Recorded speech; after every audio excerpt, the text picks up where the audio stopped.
worst state for business 8 years in a row. What are the top 3 things you would suggest that the state does to change that ranking? Good question.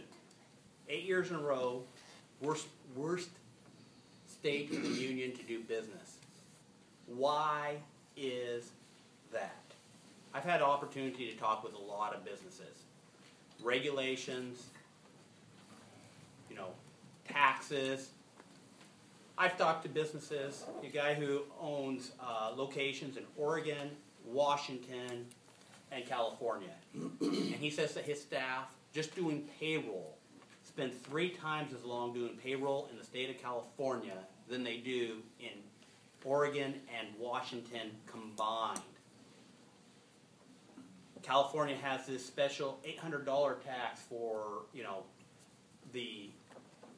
the right to do business in this state. I was talking to one individual who, had all these great plans to running corporations, and so as he was doing the setup work, he had to pay this $800 for each of these companies. Right now, we have a problem in this state. We are driving businesses out, and it's due to regulations, it's due to taxes. Each regulation in and of itself, we come to the legislature there with some sob story.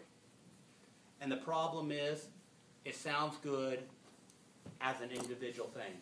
But when you start looking at it in the whole array of regulations that we have put upon our businesses, we quickly see that we have one of the most regulated states in the union.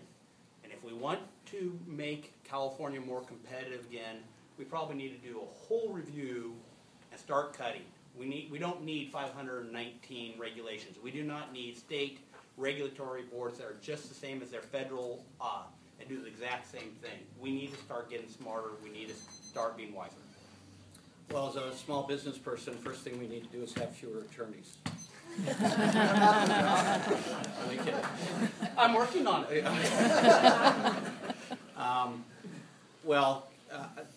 First of all, there's a lot of myths about California, and I won't deny that we're not very good about how we oversee and our appreciation, particularly for small businesses.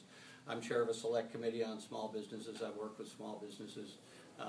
It's not that I have anything against big businesses, but I don't think they need my help as much as small business, and I have a personal affinity for small Main Street businesses because I was one and I saw the benefit from being successful for those folks. And we start a lot of them in California. So California, according to the PPIC, a nonpartisan institute study they did in 2005, and they've done updates, we actually lose less than 1% of the businesses for exodus outside of the state of California, and even less in terms of jobs. So we have a lot of challenges, but there is a myth that says California is a horrible place to do business. We are the 8th largest economy in the world with only 38 million people. Brazil, the next economy ahead of us, have 120 million people, and it's growing exponentially. We get 40% of all the venture capital in the United States is spent here in California. We have by far and away the most investment from foreign investors in California. We have almost a third more patents in California than the runner-up, the state of Texas, which is close to New York. The Wall Street Journal just did a story last month on the 50 hottest companies in the United States. 37 of them were in California. So we've got to stop talking about how horrible things are in California and fix what's wrong with California. So I've done a number of things. Just sent a letter out as Chair of Transportation and Housing with my co-chair, Republican Ted Gaines, to all the affected communities and say, tell us what regulations are impacting you negatively, and we'll change them, and we're going to have hearings in the next 3 months on the answers that we get.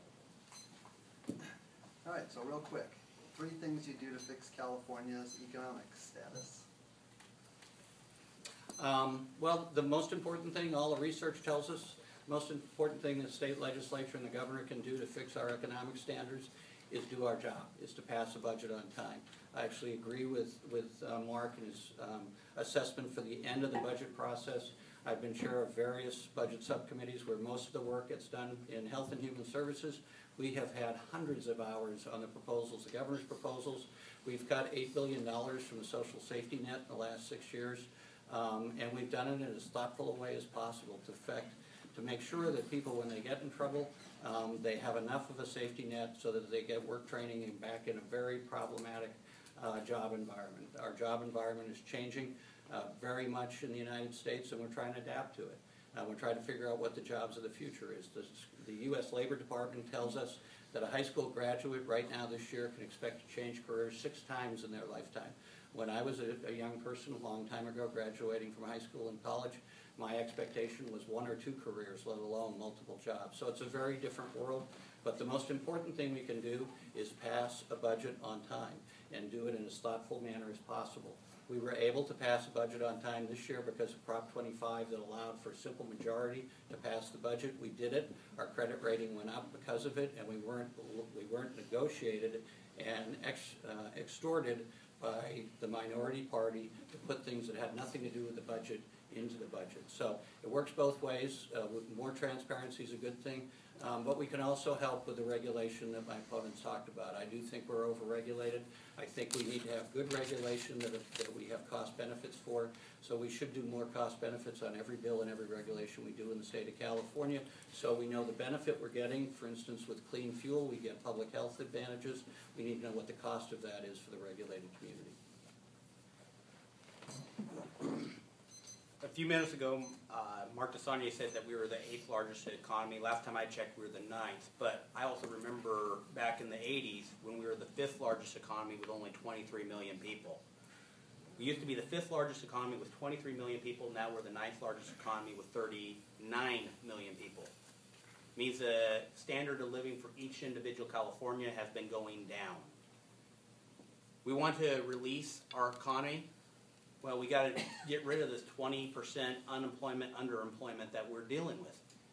And the best way for that to happen is called a job. We need to release our businesses so that they start hiring again. I've heard all these stories about how the 80 corridor had all these manufacturing jobs, and now they're just empty warehouses. Where are those manufacturing jobs going? Other states, other countries. California needs to be the leader again. We need to start taking control of manufacturing. We need to start encouraging those manufacturing jobs. Because if we can start manufacturing again like we did before World War II, after World War II, if we start manufacturing, we got the jobs, people have jobs, we're going to turn this economy around. Let's trim the regulations so that we can bring regulations back. I was a young boy at one time in my life. My parents had many rules on me. As I grew up, as I matured, they put fewer and fewer restrictions on me because I was more mature.